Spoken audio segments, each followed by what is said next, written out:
All right, so hey, we got some really good news. We are going to do a live presentation for our Words Banquet this year.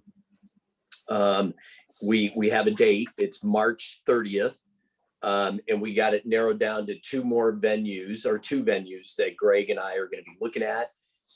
You guys can either opt in or opt out. We will also have it on Zoom. So it could be either a virtual awards banquet or a live banquet, depending on what everybody's into.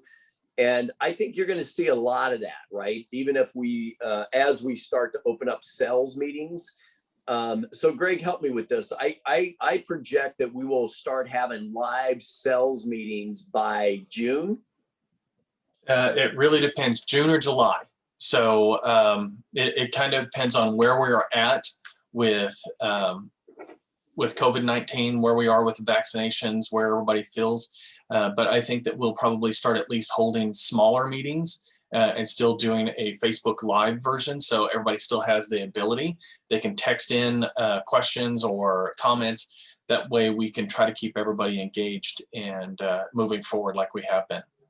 Okay. All right. Well, let's target June. So I'm going to go on record today saying that the third Tuesday of June will be a combination of a sales meeting. I mean, somewhere you have to draw the line, and I'm starting to do that. So somewhere you got to draw the line, and I personally am doing that. So the third week in June, we will have a live sales meeting. It might be capped at the first 50 people. I don't know what it'll look like, but it'll also be a combination of just like the awards banquet, where either you can opt in and come in live or participate in Zoom. What I'm trying to do is please everybody, which is extremely difficult in these times. But there's people that are ready to take off the gloves and get back in the mix. And then there's people that are still cocooning, and I appreciate both sides. So anyway, wanted to make those announcements. Hey, last year, guys, we did 1.8 billion, knocked it out of the park. Fabulous job, unbelievable numbers. And we see those numbers holding up for January and so far in February. I believe Matthew said that in January, we beat January of 2020 numbers already. So we're also forecasting already ahead of last year, which was a record year. Greg, do you care if I press on and go ahead and introduce a couple of agents? Yeah, go ahead. Yeah, no, that's okay. fine. Yeah, all right, thank you. So is Kim Weiss on the call today? Kim? Nope. Welcome Hi. aboard. How are you? Good. So Kim, you live right here in DC Ranch, and you're making the transition from one career to another. Yes, I am. I'm been a nurse for about 34 years, and I started to do real estate. So I'm kind of jumping in and learning everything. It's a little different than nursing for sure, but very excited.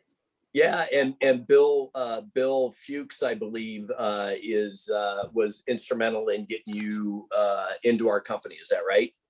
Correct. Bill had sold me a couple houses in the past, and I had such a wonderful experience. So I decided that this was the group I wanted to work for when I eventually did it. I've been thinking about it for probably about 15 years. Wow. Well, welcome aboard, Kim. I hope you're making your calls to your SOI, and thank you so much for being on the call today, and welcome aboard. Thank you. Okay, Bruce Levin, Ellen Levin's husband. Bruce, are you on the line? I am. All right, welcome aboard, Bruce. Thank you, Sarah. Bruce is an MD, and he's also making the switch into real estate. It's interesting, you know, they say millennials. So for Bruce, I'm going to just chime in here real quick. And Greg's looking at me like, dude, you can't get caught up in this. But they say millennials will have 5 careers. I've really had 3. Bruce, how many have you had? Because obviously you're an MD and now you're switching into real estate. What were you before? I mean, 2 careers. Where are you at? 2 careers, but relocating from the East Coast to the West Coast. So I started practices on the East Coast for 17 years and the West Coast for 18. Wow. And Bruce, are you making the calls? Your SOI? I know I got you on a circle prospecting list. And the reason why I always go back to this, guys, is lead generation is the only thing that will separate you from being average. So Bruce, tell me you're making those calls. I am making those calls. We worked together on Thursday, and Dell was nice enough to bring me on his team. And since I saw you, Dell, I also did a showing for another agent, and I'm going to be doing some other showings for some agents. So if anyone needs me right now, I have plenty of time to do that. And because of my career, it's really my comfort zone. I've been talking to recalcitrant and angry patients for 35 years. So angry sellers and buyers don't bother me. And my wife works, in your company for over 8 years. So she was kind of my inspiration. She said, get off the couch, start working again. You're not doing enough part-time. So there was only one place to work, as far as I was concerned, was your company. Great. Welcome aboard, Bruce. Thank you. Chris Kelly, is Chris on the line? She's with the Burke team. Hi, yes, I'm here. Hey, Chris. All right, what are you doing with the Burke team? Well, I've been an administrative assistant and a transaction coordinator, and now I'm branching out into sales. Woo, working your way up the ladder. Yes, I'm very excited. Yeah. All right, good. So tell me what you're doing for lead generation so far, Chris. Because I know Veronica's got you on probably a mean schedule. Well, right now I'm just kind of, getting out there, trying to, meet people outside. I do have 3 kids, so we go to the parks a lot. We're meeting new people, exchanging phone numbers. So I've met a few people easily that way. And then, just starting there and doing a few other things soon.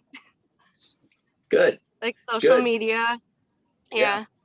Good. Yeah, it's good to hit them in all different directions. So well done. Welcome aboard. Janan Palmer. Janan, She's over in our Peoria office. She's a transaction coordinator for Melissa. Oh, that's right. Yeah. Hi, everybody. Hey. So Janan is actually, she lives in Alaska, and she was a prior transaction coordinator for myself for 8 years. And I am super stoked to have her back. But if anyone is also looking for a TC, I've allowed her to branch out as well. And so good stuff. Yeah, well, welcome aboard. We can never have enough transaction management, especially, what you guys want to make sure you focus on is lead generation, lead follow-up, negotiating, and presenting. You didn't hear anything in that about administrative activities. They can bog you down. I think it's very important to give good customer service, but you want to be careful that if you get 15 deals in escrow and you concentrate on administrative and you take your eye off those other 4, you'll plummet. You'll plummet in revenue. So you want to make sure that you have transaction coordination in place. Annette Dalton, welcome aboard. Is Annette on the call? She's in Peoria also. She switched over from another RE/MAX franchise, I think, right, Greg? That is correct. Yeah. She and her daughter Savannah, which is right below. Yeah. All right. Welcome aboard, Annette and Savannah. Either one on the call? All right. Sarah Zinker. Is Sarah on the call? All right. So we have a lot of new, fresh faces.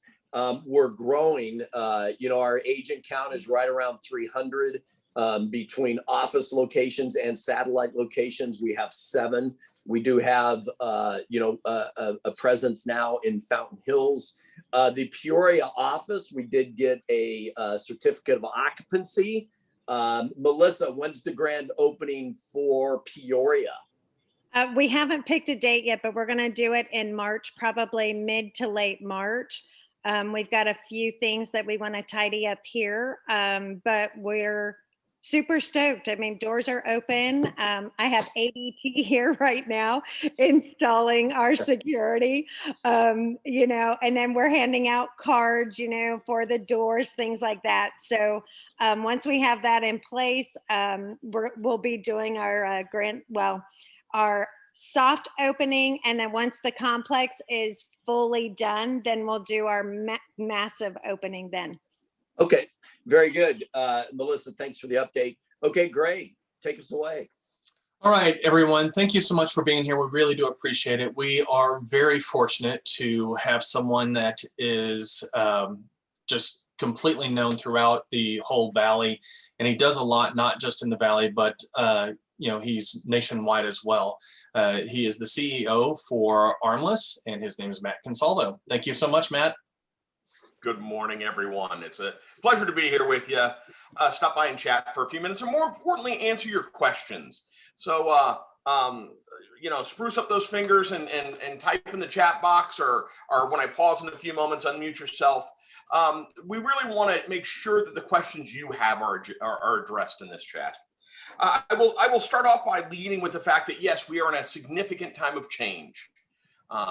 MLS is changing in a way that we didn't necessarily see a few years back. We knew change was coming towards us. We've been adapting, but some of that change arrived in ways we didn't expect, like the Department of Justice stopping by and paying a visit to the MLS and talking about what the transaction means to the consumer, as well as a major portal shifting to become a brokerage.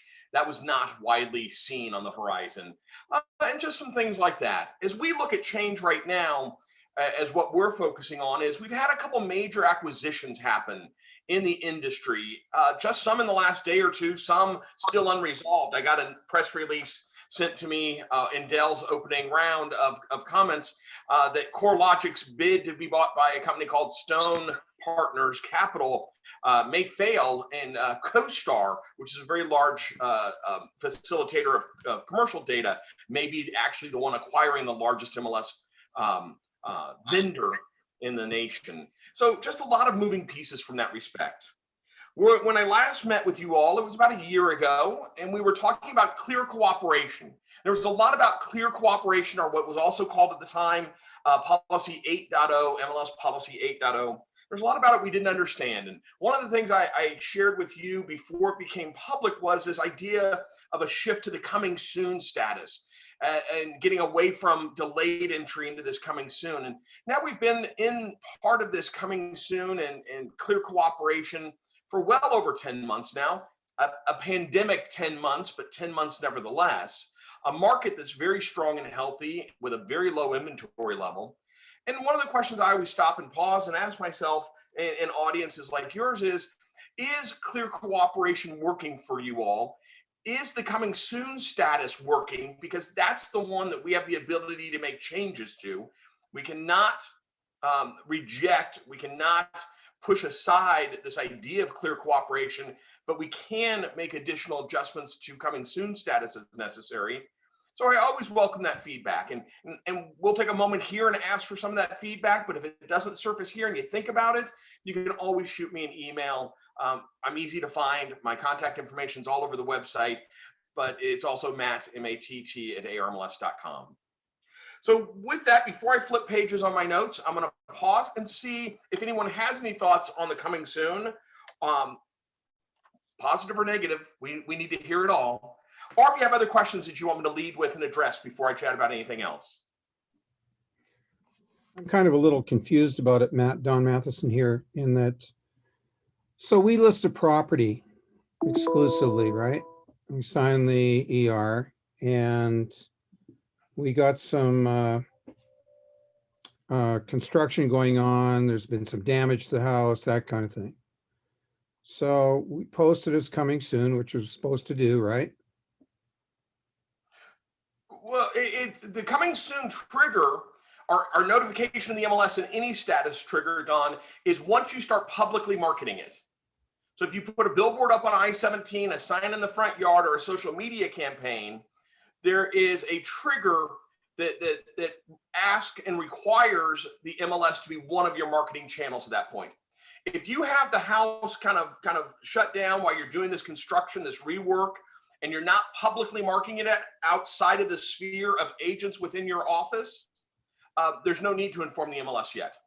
Okay, what happens if we put it in coming soon and then we discover, we get a big rainstorm, the roofs leak inside, and now we got construction going on? What do we do then? And our 30 days is rolling along. Then we have to put it on MLS, and we have to tell agents, hey, guess what? The sellers asked us not to show it because we're getting all the repairs done. So what happens then? The most common status that'd be used in that scenario is temporarily off market, Tom.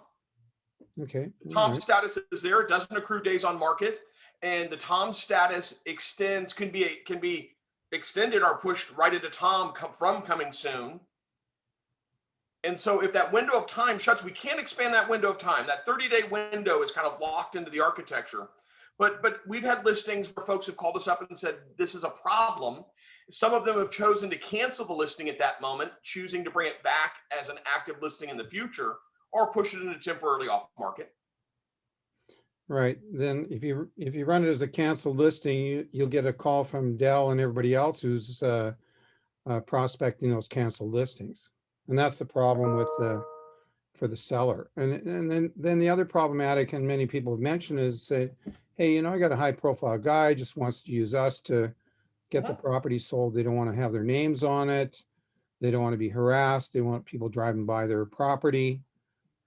Like in your case, people would drive by your property and say, that's where Matt lives. But, that was one of the biggest problems. And, I still see it happening with agents in LA County, Beverly Hills, Bel Air, and they're not doing clear cooperation. It's just not happening.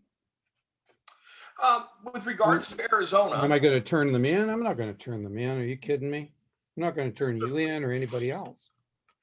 With regards to Arizona, as we are such a disclosure state and public records are so robust, especially here in Maricopa County, finding out who lives where is pretty easy outside of court sealed cases, which we've seen a handful of. With respects to sharing it as an office exclusive, that's still widely done and still allowed. It's when you start publicly marketing it outside of your office or the clients connected to your office that clear cooperation gets triggered.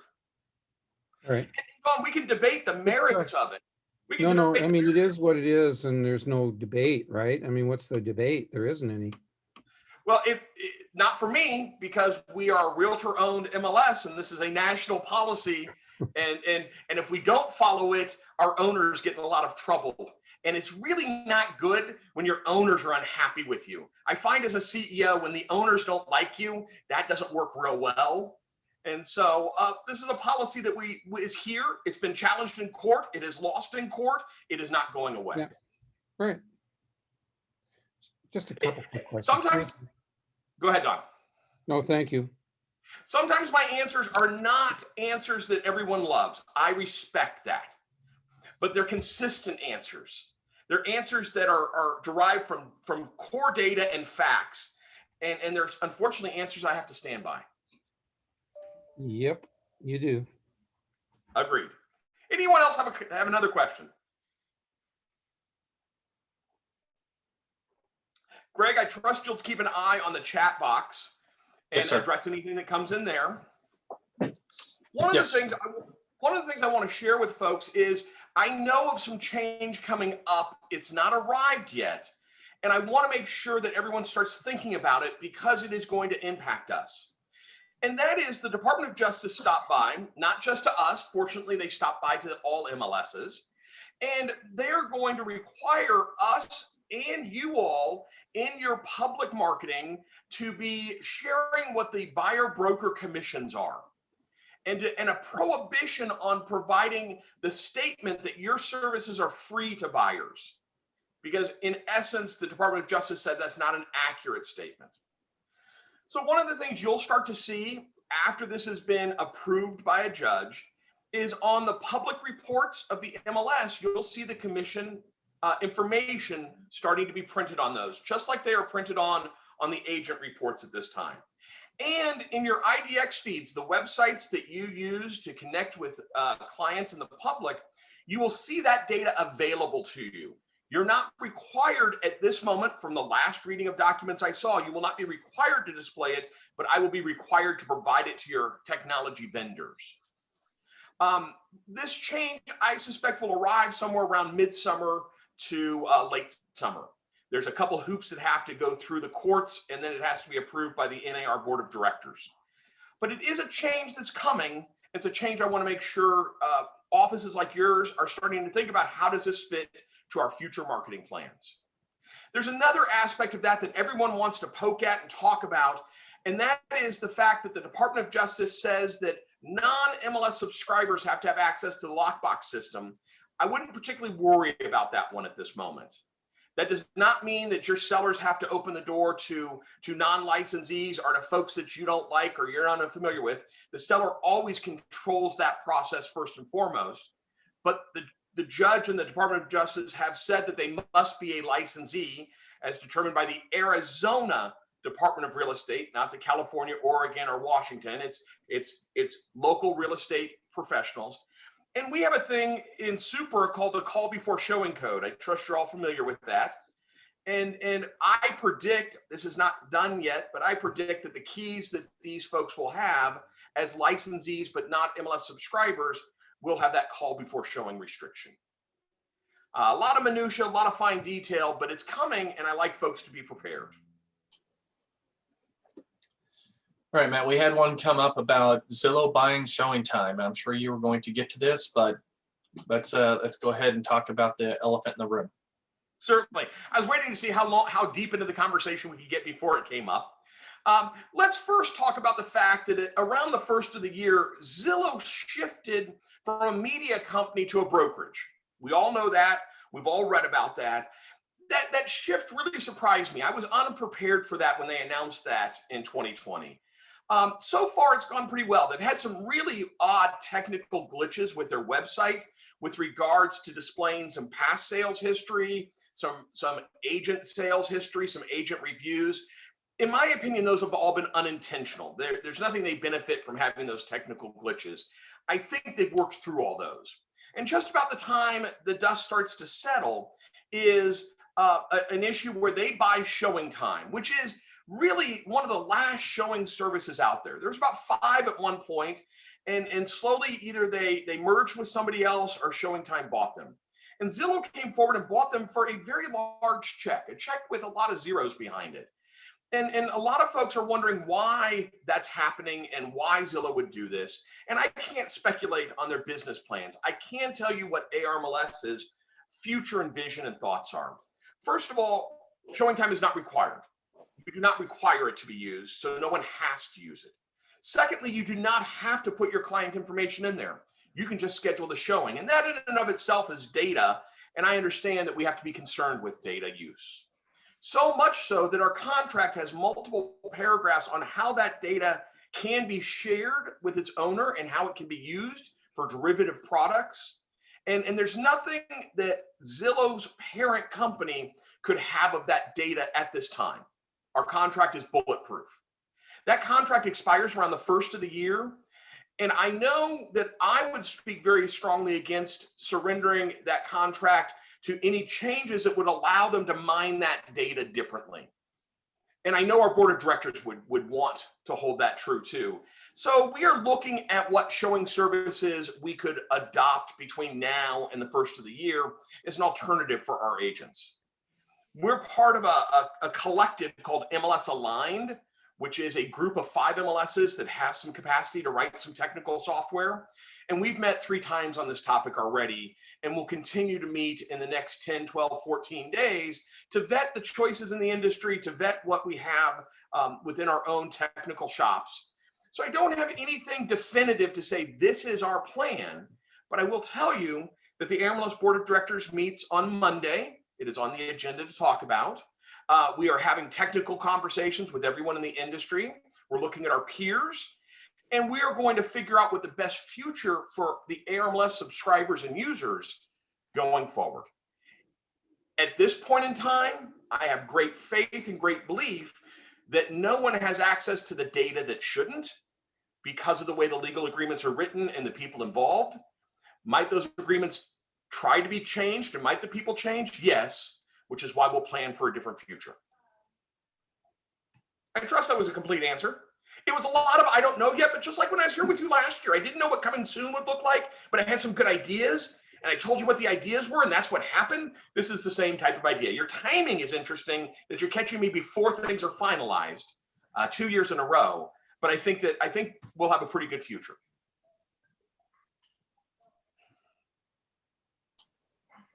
All right. Anybody else have other questions? I see a question in the chat box from Dawn asking, so will non-realtors have lockbox keys or access? My first statement, Dawn, is we have non-realtors in the MLS right now. Let's be clear about that. ARMLS is an open MLS. You can join as a realtor member, the entire office, not an individual, or the entire office can join as a non-realtor. It's called MLS only access. We do have, I think, 12 of those offices and about 86 licensees under those offices. The threshold is licensed by the Arizona Department of Real Estate. So we will have additional folks who are licensed by the Arizona Department of Real Estate that will have access to restricted keys, these CBS restricted keys, in the future because the Department of Justice will tell us to. And if they shoot down the CBS restriction, we'll have to come up with something else that gives us a threshold of engagement. And please remember, they are not a party of the MLS. They're not a subscriber to the MLS. There is no offer of cooperation at that point. That will have to be negotiated separately.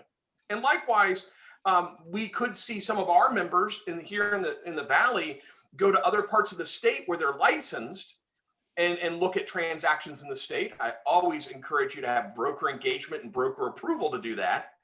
But we will see some of that, and those folks will have access to the Keybox system there too, because they are licensed. And the follow-up question is that they'll not be bound by the Realtor Code of Ethics.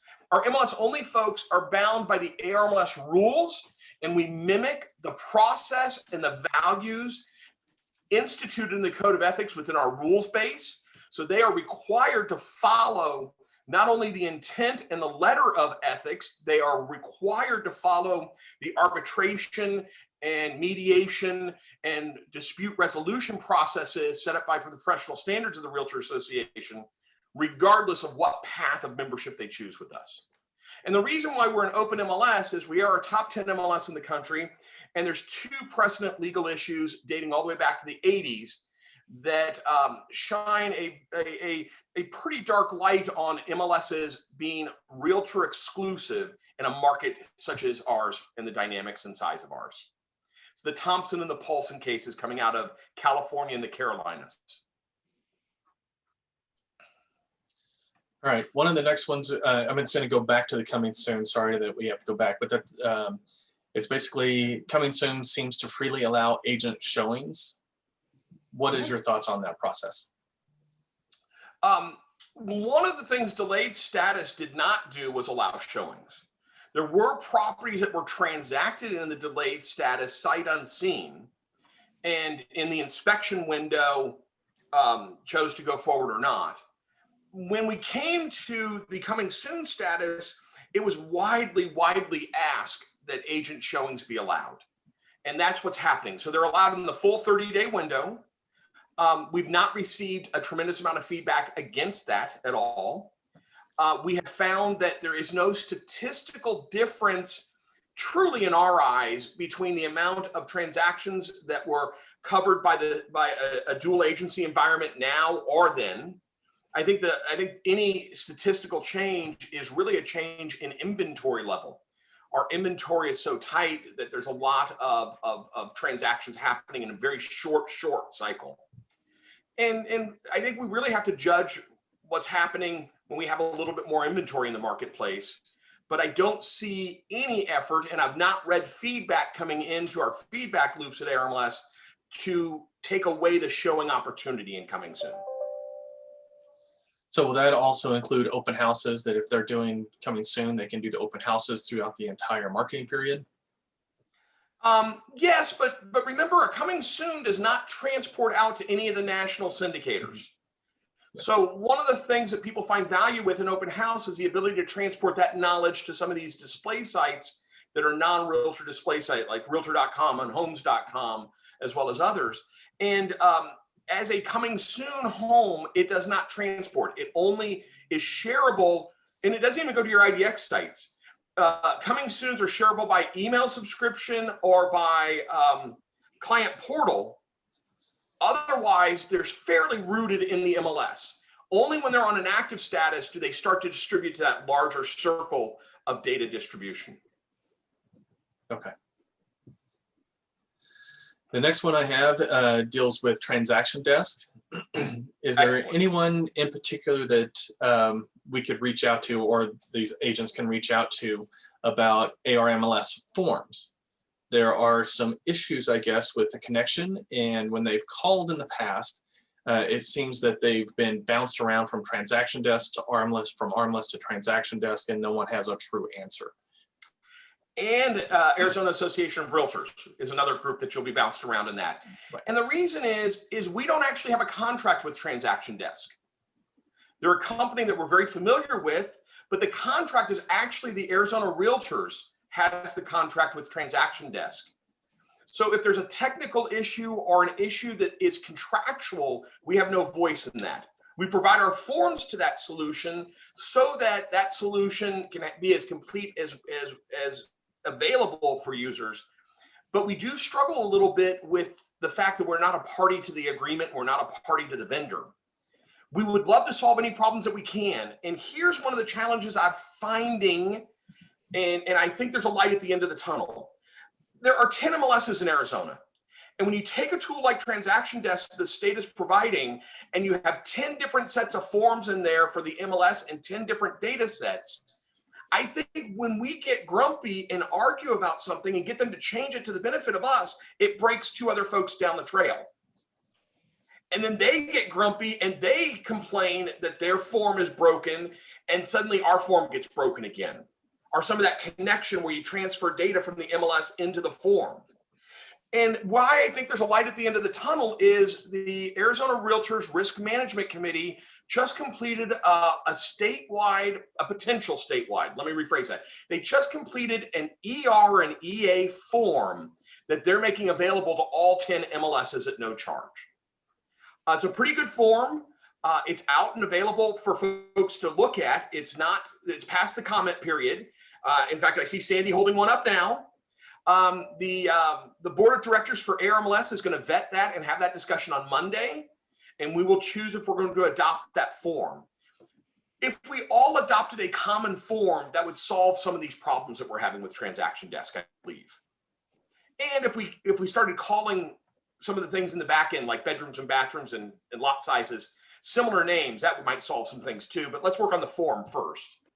So we know there's a challenge. I always like to hear specifics. If you have specific examples, you can send them to me directly. The question was, is there a specific person?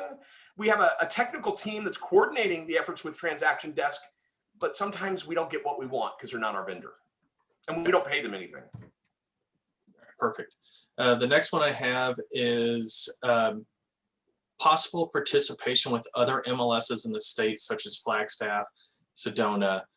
Is that something that ARMLS is looking at in the future, or is it going to stay those 10 separate associations?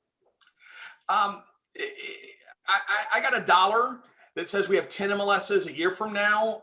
I've got another $1 that says we have 8 MLSs 3 years from now, but we don't have one. I never see one. I can't find a mathematical scenario. Many of these MLSs are fairly independent in how they think and in what they want.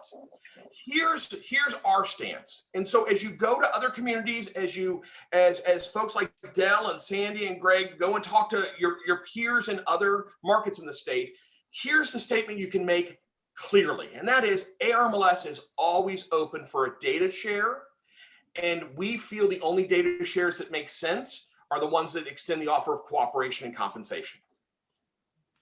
Keybox system, I'll let that conversation happen differently, but would we say yes to a data share that extended the offer of cooperation, compensation, and shared keybox codes? We would say yes to that every single time, because we feel the data wants to be together. We feel the data and these artificial lines that are drawn on maps don't make sense, but other folks have to say that too. So we're actively involved in a couple conversations. Those conversations have been going on for 6 years. So I'm not real encouraged as to when we'll find the finish line, but they are happening. Monsoon allows us to share data among MLSs without the offer of cooperation and compensation. And in Monsoon now we have Lake Havasu, Prescott, Sedona, Flagstaff, and Cochise County. We're getting ready to add Santa Cruz County down along the Mexican border. And after that, we will be adding Central Arizona Board of Realtors out of the Payson area. So there's more belief that we can talk and at least work together in a system like Monsoon, but there's not a lot of interest past that. Okay. I believe Sandy has a question for you. Hi, good morning, everybody. Sorry I was so late. Hey, Matt, thank you for being here, of course. Because the new ER or the potential new ER is now an AAAR form as opposed to an armless form, and I understand it's done for consistency purposes, does that make a difference to us in our relationship with armless as realtors? No. What it does do is it does not allow that handful of non-realtor members that Don and I were chatting about a few moments ago access to the form. Because our non-realtor, our MLS only folks, that handful of folks will not have access to the AAR form solution or transaction desk or anything else. So the ER and EA we've published in the past has been to all subscribers. This one would be for realtor members only.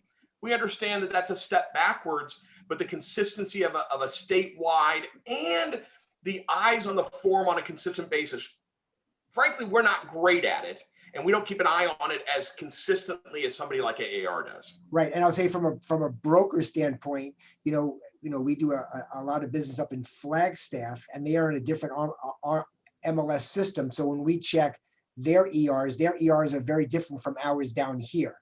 So Yep. from a broker standpoint, it's nice to see the Consistency. Yeah. I had a question, or at least a comment I was going to quickly make about this Zillow thing. And I was at a REMAX where the CEO spoke to us last week when Zillow made this announcement. And I don't think anybody really truly sees what the effects or what the game plan is on Zillow.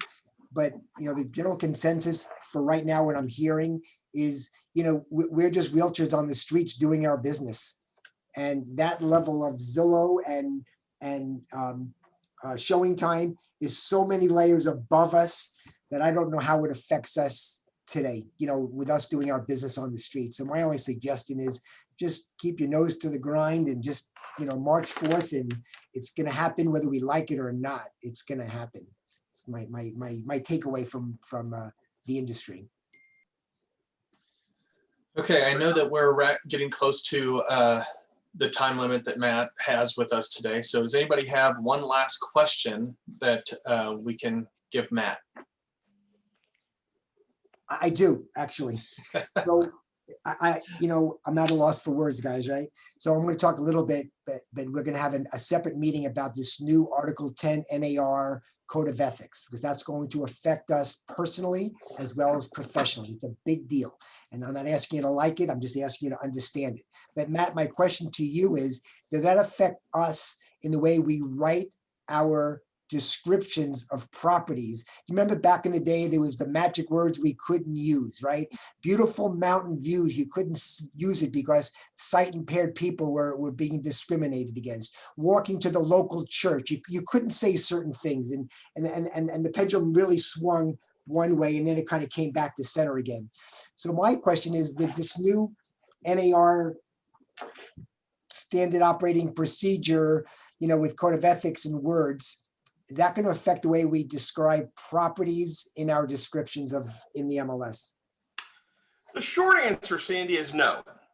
The longer answer is the MLS is being charged both by outside forces and by NAR to be more proactive and more responsive to fair housing issues. So the Article 10 refers specifically to hate speech, And we are not going to go down that road and focus on it. I promise you, if you wrote something that ARMLS, another subscriber, our staff, or myself felt was hate speech in the remarks section of the MLS, you get a jingle from us. You might even get a jingle from me. And that has nothing to do with Article 10. It has to do with what's right. So our standard operating procedure is not going to change in light of the Article 10 adoption, but we are being challenged to be more involved in fair housing issues. And gone are the days of keyword searches. Gone are the days of a computer system that's going to flag snow white drapes and beautiful black countertops, because that is not helpful. You get so many false hits on those things. But we do run into a lot of comments about religious institutions or religious buildings. We do run into some comments around age-related issues. It's funny, sometimes when we track down the age-related, it has to do with pool barrier laws. And we just need to encourage our agents how to word those comments so they don't trigger a question about why they're age restricted. And we have a lot of education about that, but we're really being charged with NAR as a community of MLS to participate more in fair housing. NAR has a great gentleman by the name of Brian Green, who's heading up that initiative, and he's one of the smartest guys I've ever met in my life. I really, really respect him. And so you're going to see us do more education. You're going to see us be more vigilant in our response to fair housing reports, but it's nothing that I think is problematic, because those challenging days for ARMLS are about 8 years, 10 years in the past when we had some problems to clean up, and we did. Thank you. So Greg, I know you're going to give me the hook and pull me off stage. Let me end with two quick statements. One is, we know change is coming to the MLS. We get that. And we get the fact that the change isn't always perceived as fantastic change, but always know that we're asking questions and we're looking at it. So if you don't understand it and you want to know, my email is matt@armless.com. I always welcome an opportunity to make sure folks understand why things are happening. Sometimes the answer is not great and you won't like it, but it'll be consistent. And number two is, if you don't have anything that you feel rises to my level or to my office, know that ARMLS wants to hear your perspectives. We have dozens of different ways to contact us. We do virtual focus groups. We have some new technology we're going to be sending out in the next 6 months. If anyone finds themselves to be what they feel is technically proficient on mobile devices and you want to participate, shoot a note to me and I'll get you on the beta list for some stuff that we're looking at. It's a rewrite of what we did with Monsoon. Monsoon is 7 years old now. The technology is getting to be a bit legacy, so we're going to bring some newer technology. We're not turning off the old stuff. Don't write me a note that you don't want me to turn off the old stuff, because we're not going to for years upon years. But we got to start prepping what the new stuff is going to look like. And if anyone wants to participate in that, we always have seats at the table for folks who want to plug in their phone and poke around on some new software. I always appreciate stopping by. Thank you. All right, thank you so much, Matt. We really do appreciate it, and we also like the co-host in the back there, just a gorgeous dog. So we appreciate you taking time out and talking to our agents again, and hopefully, knock on wood, that the last time you talked to us, we completely shut everything down because of the pandemic. So let's make it a healthy issue this time. All right, thanks again, Matt. Thank you, Matt. All right, so Sandy Carpin is up to bat. Hey, good morning, everybody. We're going to have a separate meeting for this because I think it deserves its own time. I've only got a short period of time, want to give most of my time to Matt today. But you probably heard a little bit about hate speech, where NAR has modified the Article 10, which has to do with hate speech and epithets and the language that we use. And the controversy is that it not just affects us in our professional lives, but we as licensees that belong to an organization called the National Association of Realtors, it now affects us personally. And it's the best scenario I can give you. It's kind of like a morality clause that athletes have, in their standing in their community, in the language they use in their community, and their behavior in the community. And it's kind of the same thing, although they're not calling it that. So I'll give you some examples. Again, I just think it's going to warrant another meeting because it's still in the making. But basically, in Article 10, hate speech. By the way, the first person to answer this gets a $25 gift card to Starbucks. Just type it in your chat. How many protected classes are there? First one with the right answer gets it. Do I So get to join in? here's the deal. So this only affects protected classes about hate speech, right? So what you say matters, and how you say it matters, and who you say it to matters, and how it's interpreted matters. James McGifford, you're the first one. There's 9 protected classes. Well done. There's 9 protected classes. There used to be 7. So here's the deal. So if I'm having we're having a Christmas party here at the office. And by the way, I can say that because that's only politically correct. That's not a hate speech saying Christmas party as opposed to a holiday party, right? This is how much crazy this is going to get.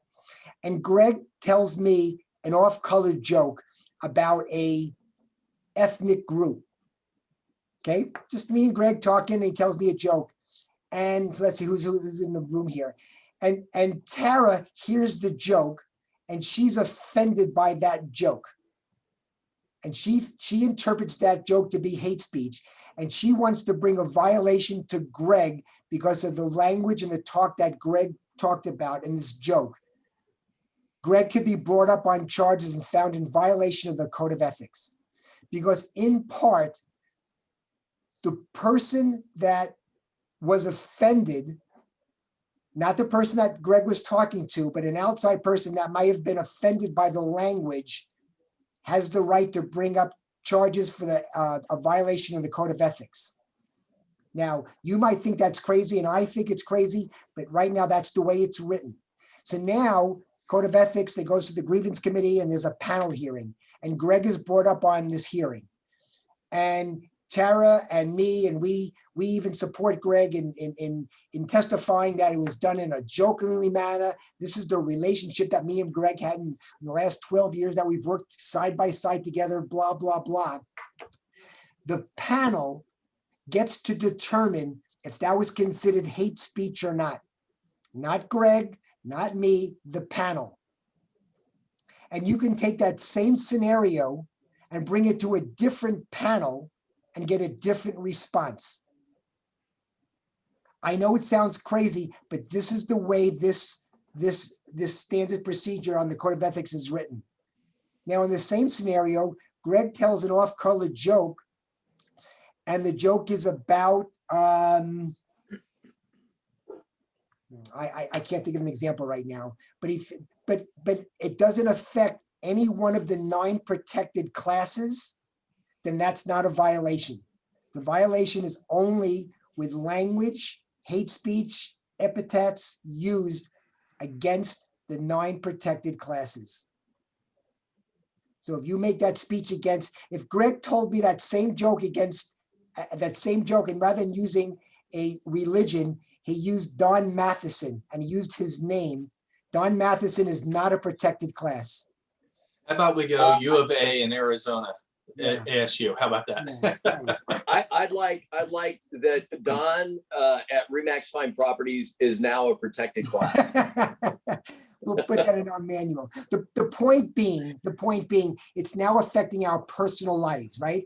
And the argument is, well, freedom of speech, I have the right to say what I want to say and all that stuff. And we've all learned a great example in the last bunch of months about freedom of speech and about the First Amendment.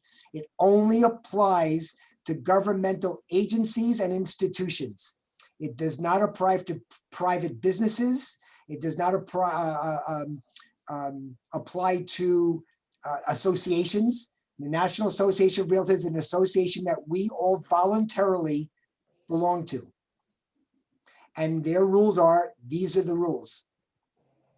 And it's going to be interesting how this is going to be played out. It's brand spanking new. And at the broker level and all that stuff, it's kind of the talk of the town because we become responsible for the agents and their language and their off-color jokes. Same thing with Facebook and social media. You as an individual, do or do not have the right to say what you want to say on social media. And if it violates any one of the protected classes, you'll be in violation. So it's an interesting debate to be had. And I just need to make you aware of what is out there. And whether we agree or disagree, that's another topic. But as I know more, I really want to have just another meeting about how this is going to be played out. Sandy, can you quickly list the 9 protected classes? Oh, God, I knew you were going to ask that.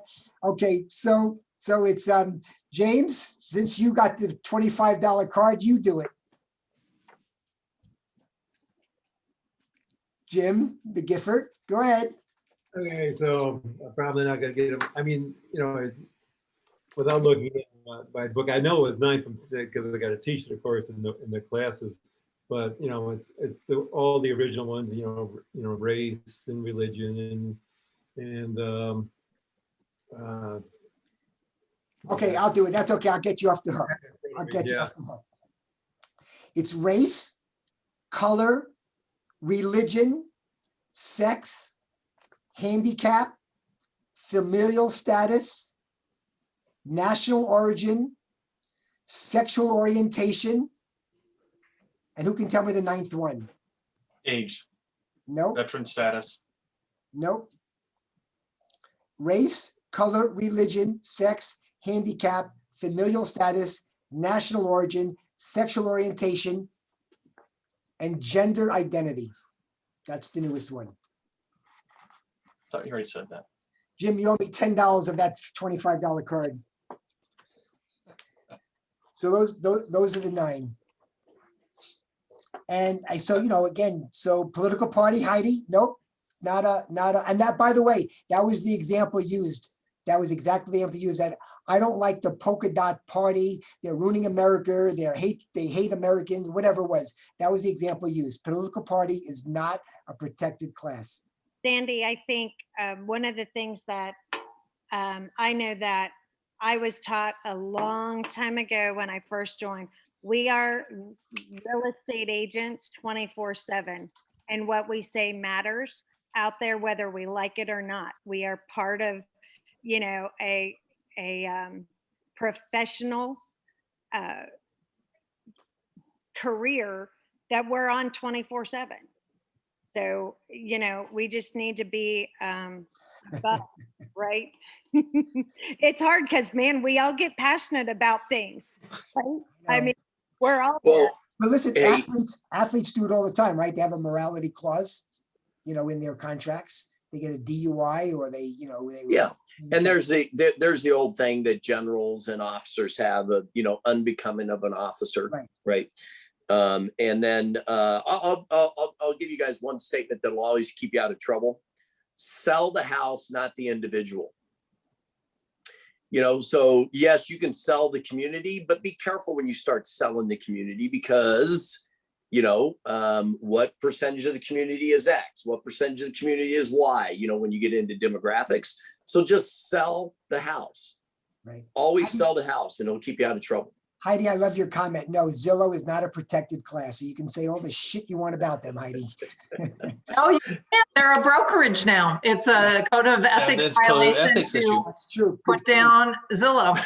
I'm going to tell you, back in the day, Oh, I'm for going to tell goodness. you how crazy the pendulum swang, right? I said before, you couldn't say certain things, right? You couldn't walk to the Greek Orthodox Church while enjoying the mountain views because you just discriminated against people that can't walk, people that can't see, and people that aren't Greek Orthodox, right? All in one sentence. It was crazy.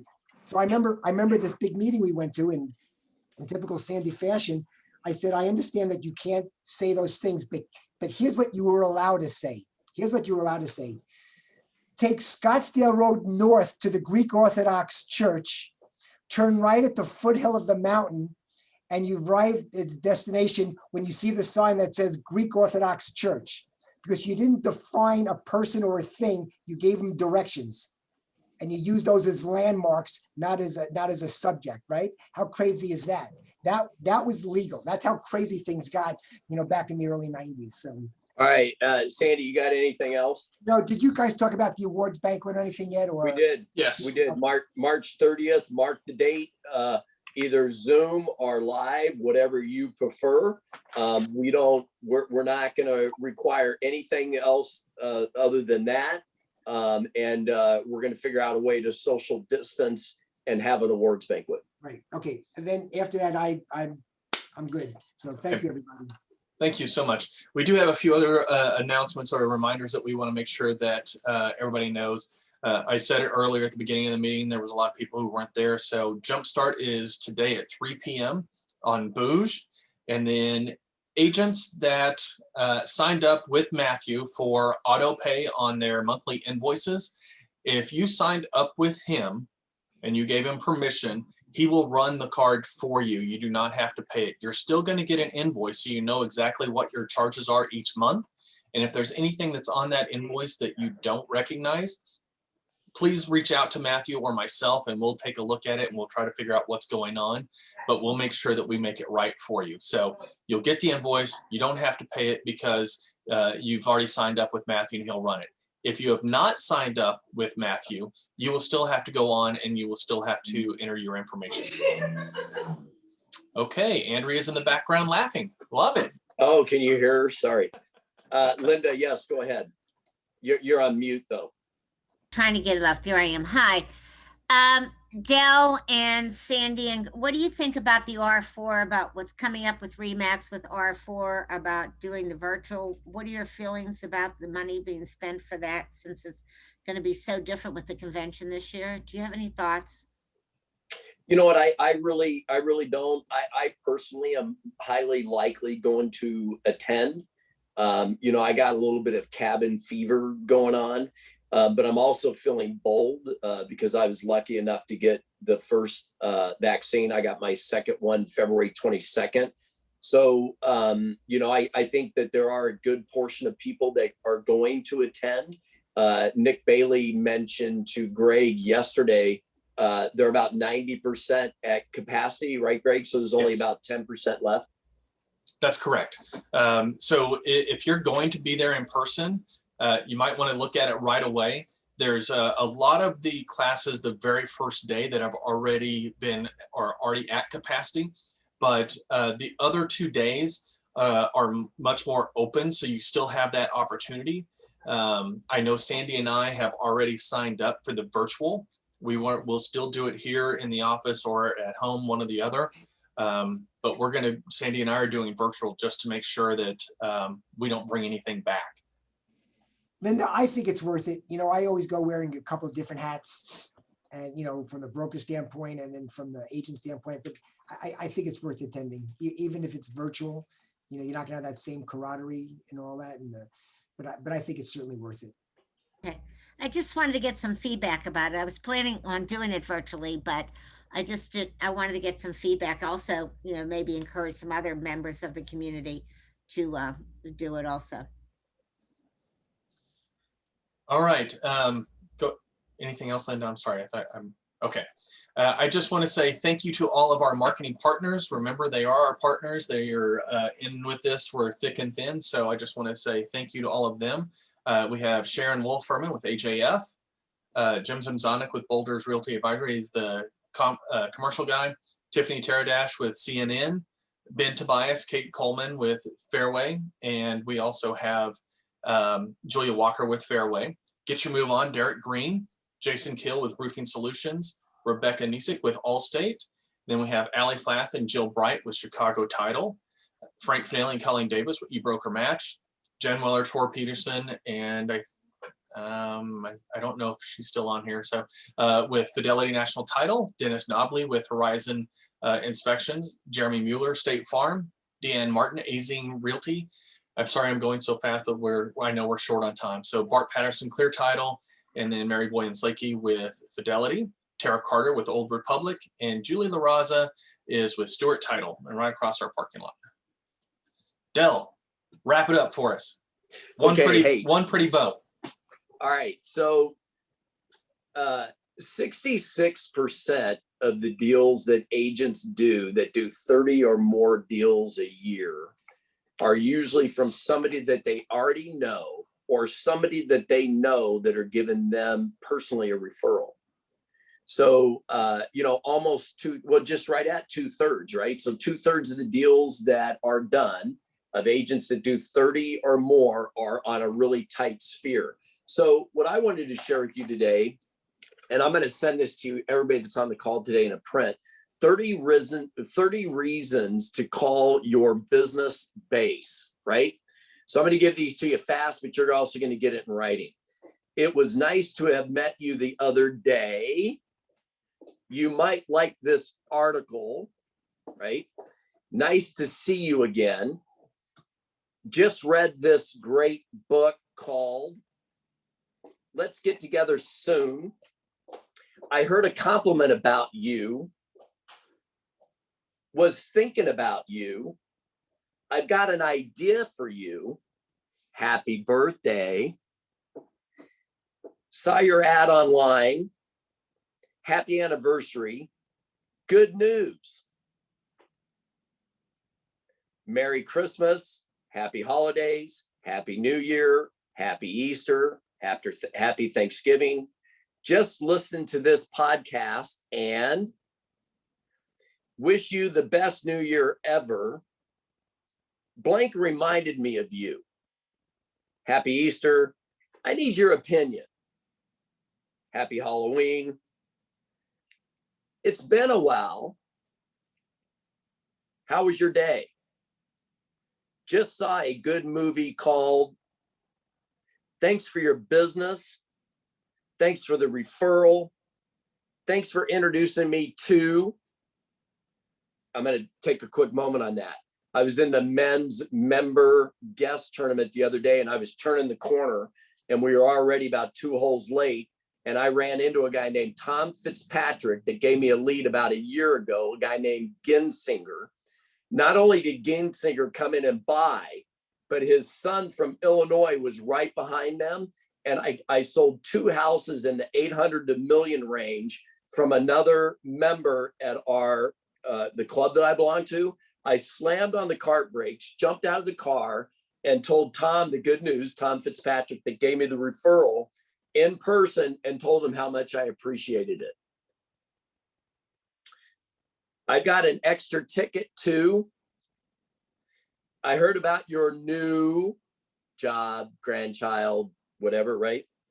Are you going to? What do you think about? And then do you know a good, I see that on Facebook a lot. Do you know a good roofer? Do you know a good painter? Do you know a good plaster guy, right? Anyway, I'm going to send those to you guys. They're conversation starters. These also work good at open houses. Remember, I'm all about lead generation, and I'm your company coach and CEO, and whatever you guys need, please reach out to me. Greg, thank you very much. Sandy. All right, thank you. One thing that you forgot, which is one of Sandy's favorites, is, hey, do you know it's National Kazoo Day? Hey, listen, I'm going to give you one last statistic. This is we talk about the market. This is just unbelievable. It's getting crazier and crazier. This is my go-to. I check this 3-4 times a week. Here's what I check. Active homes for sale, not sale pending, not in escrow, active homes, single family homes in Maricopa County. 3 simple: active, single family, Maricopa County. I'm told there's about 1 million, maybe 1.1 million single family homes in Maricopa County today, in Maricopa County. And as of this morning, 2,300 homes are for sale. Guys, you have to do the math. 2,357 homes for sale in Maricopa County, single family homes for sale. It's just getting crazier and crazier. 6 months ago at Camp Advantage, there was about 5,000 homes for sale. Well, and Sandy, if you look at the swift sales that are going through raw land right now, is huge. So I have a client that's going to do a build-to-suit, and we had 3 lots that we've been eyeing for about the last 3 weeks. He just circled back to me yesterday. I looked at those 3 lots that were all 400 and under. All 3 are pending. It happened to me yesterday. I showed a lot on Saturday. We wrote an offer on Sunday, and I just got an email back. They accept another offer. Yeah, on a vacant land lot, right? Right. Yeah. So don't shy away from raw land, guys. It's a good segment. And then don't give up on expireds, canceleds. Is Avery Robinson on the call today? Avery? I am on. Avery, you and I sat down for 40 minutes the other day. It was more like an hour after we scrubbed the list, and we were working off an old expired list. And you and I got a hit from a guy named Tim. We set it up an appointment that day. And what was the outcome of that appointment? We listed his land out in Cave Creek for Yeah. 1.35 million. Right. Yep. So that's a real live conversation. You get stuff that's very transparent with this company, and it's real, and it works. And Avery, I certainly wish you the best on that parcel. And Tim's going to be a lot of work, but hopefully you can bring him to the table and turn it into some revenue. All right, and Greg, just to wrap it up on my end, today, for those that want to enjoy the rest of the day, is, I kid you not, today is National Be Nice to a Grouch Day. It's on the calendar. It's right here. I'm looking at it. Be nice. That means I'm going to get a lot of love. So everybody be nice to Adele today. Am I contractually obligated? All right. Thank you, everybody. We appreciate it. Don't forget, Jumpstart at 3 o'clock. We'll see you this afternoon. Thanks, everybody. Thank you. Bye.